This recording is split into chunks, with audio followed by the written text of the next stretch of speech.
selamat datang di Titik Temu. Hari ini kita akan menyelami sebuah himne yang mungkin hampir semua orang pernah dengar ya, Amazing Grace.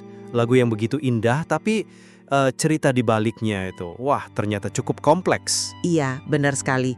Di balik melodi yang indah dan menenangkan itu, ada kisah nyata John Newton. Sosok yang penuh kontras bisa dibilang. Pernah terlibat dalam perdagangan budak yang kejam, tapi kemudian menjadi pendeta, dan ya menciptakan lagu yang menginspirasi jutaan orang ini. Lagu ini benar-benar lahir dari sebuah perjalanan hidup yang luar biasa ya. Nah, perjalanan hidup itu yang memicu diskusi kita hari ini sebetulnya. Amazing Grace ini kan sering dianggap sebagai lagu pertobatan ya. Pengakuan dosa masa lalu, penemuan anugerah. Tapi pertanyaannya seberapa cepat dan seberapa utuh transformasi John Newton itu sebenarnya terjadi? Betul, itu inti diskursus kita. Apakah pengalaman dramatis Newton waktu di tengah badai tahun 1748 itu momen yang dia sebut sendiri saat pertama aku percaya? Apakah itu benar-benar jadi titik balik instan yang mengubah hidupnya secara radikal? Sebuah anugerah yang mendadak seperti yang mungkin tersirat di lagunya. Saya pribadi cenderung melihatnya begitu ya. Itulah momen kuncinya. Atau jangan-jangan momen itu sebenarnya cuma awal dari sebuah proses yang panjang menuju pertobatan yang sejati. Sebuah perjalanan yang rumit, yang kita bisa lihat buktinya dari fakta kalau dia masih terus terlibat dalam perdagangan budak bertahun-tahun setelah momen badai itu. Saya lebih condong ke pandangan bahwa ini proses yang jauh lebih bertahap sih. Oke, coba kita lihat lagi momen di kapal Greyhound tahun 1748. Newton sendiri kan menggambarkan itu sebagai pengalaman yang benar-benar mengguncang jiwanya. Kapalnya hampir tenggelam, awak lain ada yang meninggal, dan di tengah keputusasaan itu, dia berdoa. Buat dia, ini bukan cuma soal takut mati, tapi kesadaran yang dalam akan keberdosaannya, kebutuhannya akan pengampunan Tuhan, apa yang kita kenal sebagai anugerah ya, keselamatan cuma-cuma. Nah, pengalaman ini katanya makin dalam saat dia baca buku Imitasi Kristus dalam perjalanan pulang. Jadi ketika dia tulis Amazing Grace puluhan tahun kemudian, lirik seperti dulunya hina atau wretch itu cerminan otentik dari kesadaran yang lahir di momen krusial itu. Saya nggak meragukan sih kedahsyatan badai itu atau dampaknya secara personal buat Newton. Ya mungkin itu memang momen pencerahan awal atau semacam wake up call spiritual. Tapi menyebutnya sebagai konversi transformatif yang seketika itu jadi agak sulit diterima kalau kita lihat apa yang terjadi setelahnya. Fakta pentingnya kan gini, setelah selamat dari badai, setelah dia mengaku percaya, Newton justru meniti karir sebagai kapten kapal budak. Bukan cuma kembali ke pekerjaan itu, tapi naik jabatan. Dia memimpin kapal-kapal seperti Brownlow dan African yang mengangkut manusia sebagai komoditas selama 6 tahun lagi, sampai sekitar tahun 1754. Jadi, bertahun-tahun setelah momen yang katanya pertama kali percaya itu, dia secara aktif, sangat aktif, menjalankan profesi yang nantinya dia sendiri akui bikin hatinya ngeri. Nah, ini kan menimbulkan pertanyaan besar ya, sedalam apa sih perubahan yang terjadi di tahun 1748 itu kalau tindakannya masih sebegitu bertentangan dengan nilai-nilai kemanusiaan yang paling dasar?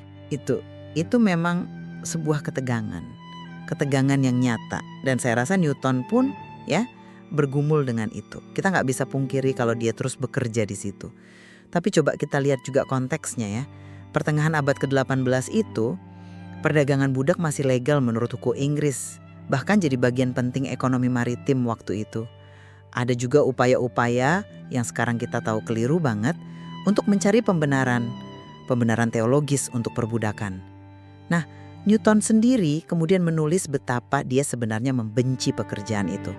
Dan ketika dia akhirnya berhenti melaut tahun 1754 karena sakit semacam kejang atau stroke gitu, dia melihat itu sebagai campur tangan ilahi, semacam pembebasan dari jeratan moral profesi itu. Jadi mungkin ini bukan soal perubahannya nggak nyata di 1748, tapi lebih ke bagaimana iman yang baru itu bertumbuh, berproses dalam diri seseorang yang hidup di tengah sistem yang rumit dan penuh dosa pada masanya. Ada juga indikasi meskipun kecil dia mulai mencoba memperlakukan budak di kapalnya sedikit lebih manusiawi, walau tentu saja itu tidak membenarkan sistemnya sama sekali ya. Argumen soal konteks zaman itu oke, penting, saya setuju. Tapi kita juga mesti hati-hati supaya itu nggak jadi semacam pembenaran mutlak gitu kan. Bukankah inti dari keyakinan spiritual yang mendalam itu seringkali justru mendorong orang untuk menantang norma sosial yang salah, bukan sekadar ikut arus. Ada kelompok lain pada masa itu, misalnya kaum Quaker, yang sudah mulai vokal menentang perbudakan atas dasar iman mereka. Jadi pilihan Newton untuk tetap menjadi kapten, secara aktif berpartisipasi dalam sistem yang brutal, kondisi kapal yang mengerikan seperti yang dia gambarkan sendiri nanti, sesak panas, terkorupsi, orang dirantai, setelah dia mengaku menerima anugerah ilahi, itu tetap sebuah kontradiksi yang besar banget. Rasanya sulit menyandingkan tindakan itu dengan klaim transformasi radikal yang terjadi seketika. Kayaknya anugerah yang dialami belum cukup kuat saat itu untuk mendorong dia meninggalkan profesi itu. Pertanyaannya lagi, apakah kita bisa sebut itu konversi penuh kalau hati dan tindakan belum selaras? Terus, bagaimana dengan himna Amazing Grace itu sendiri? Ditulis sekitar tahun 1772 kan? Itu hampir 25 tahun setelah badai. Saya justru melihatnya sebagai buah yang matang dari pengalaman anugerah tahun 1748 itu. Mungkin lirik "Dulu buta, kini melihat" itu justru mencerminkan pemahaman yang terus bertumbuh selama bertahun-tahun itu.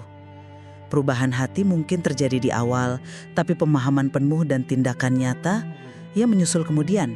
Dan puncaknya kan jelas terlihat.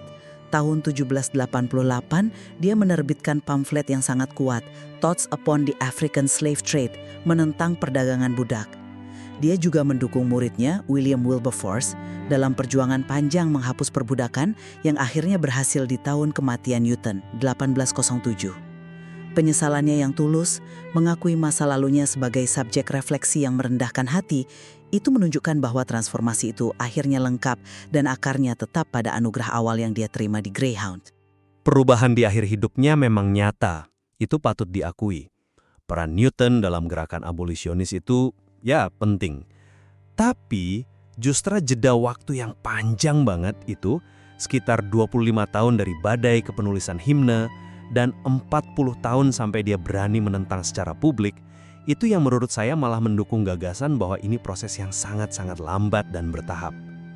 Apakah Amazing Grace itu cerminan akurat tentang apa yang terjadi di tahun 1748? Atau jangan-jangan itu lebih merupakan idealisasi pengalaman awal tapi dari sudut pandang seseorang yang akhirnya setelah puluhan tahun bergulat baru benar-benar paham implikasi penuh dari anugerah itu? Saya nggak meragukan ketulusan pertobatannya di kemudian hari atau keindahan himne itu yang abadi. Yang saya pertanyakan itu narasi bahwa tahun 1748 adalah momen perubahan total yang seketika. Kisah Newton ini mungkin justru ilustrasi yang indah tentang bagaimana anugerah itu bisa bekerja. Ya, secara perlahan, misterius, dan kadang nggak langsung kelihatan hasilnya dalam hidup manusia yang kompleks ini. Pengalaman badai 1748 itu buat Newton adalah momen kesadaran akan dosanya sendiri dan kebutuhannya akan penebusan. Dia selamat secara ajaib, dia melihatnya sebagai campur tangan Tuhan. Itu titik awal sebuah jangkar spiritual yang menahan hidupnya. Bahwa perjalanannya setelah itu nggak lurus, penuh perjuangan internal dan eksternal. Ya, itu menunjukkan realitas pertumbuhan iman. Tapi fondasinya menurut saya diletakkan di momen anugerah itu. Bukankah Amazing Grace justru begitu kuat karena lahir dari kesadaran yang mendalam akan jurang antara siapa dia sebelumnya dan siapa dia setelah disentuh anugerah? Saya setuju pengalaman itu signifikan secara pribadi. Tapi lagi-lagi, apakah kita bisa memisahkan percaya dari bertindak? Kalau anugerah itu sebegitu transformatif, kenapa butuh waktu lama sekali untuk tercermin dalam tindakan nyata terkait isu moral sepenting perbudakan? Kembali menjadi kapten kapal budak setelah mengaku percaya itu. Ya, menunjukkan adanya semacam keterputusan antara apa yang mungkin dia rasakan di hati dan apa yang dia lakukan dengan tangannya. Mungkin percaya di tahun 1748 itu lebih seperti benih kesadaran, ya, yang butuh puluhan tahun untuk bertumbuh jadi pohon pertobatan yang utuh, yang buahnya baru benar-benar terlihat jelas di akhir hidupnya. Jadi kalau saya boleh rangkum posisi saya melihat kisah John Newton yang terabadikan dalam Amazing Grace ini sebagai kesaksian yang kuat ya akan kuasa anugerah yang bisa mengubah hidup siapa saja, bahkan orang yang merasa paling hina sekalipun. Meskipun butuh waktu dan perjuangan untuk hidup sesuai iman barunya, momen konversi awal di tahun 1748 itu nyata dan menjadi dasar bagi seluruh perubahan hidupnya. termasuk pertobatannya dari perdagangan budak dan perjuangannya untuk keadilan di kemudian hari. Keindahan Amazing Grace itu berakar dari pengalaman otentik ini. Sementara saya menyimpulkan bahwa perjalanan Newton justru menyoroti betapa rumitnya proses pertobatan itu. Seringkali bukan peristiwa sesaat, tapi sebuah proses panjang yang penuh pergulatan, inkonsistensi, dan pertumbuhan bertahap, terutama saat berhadapan dengan dosa sistemik seperti perbudakan. Kisahnya mengingatkan kita bahwa pemahaman iman dan penerapannya dalam hidup itu bisa berkembang secara perlahan. Keindahan Amazing Grace mungkin terletak juga pada kejujurannya tentang perjalanan panjang dari kondisi buta menuju melihat itu.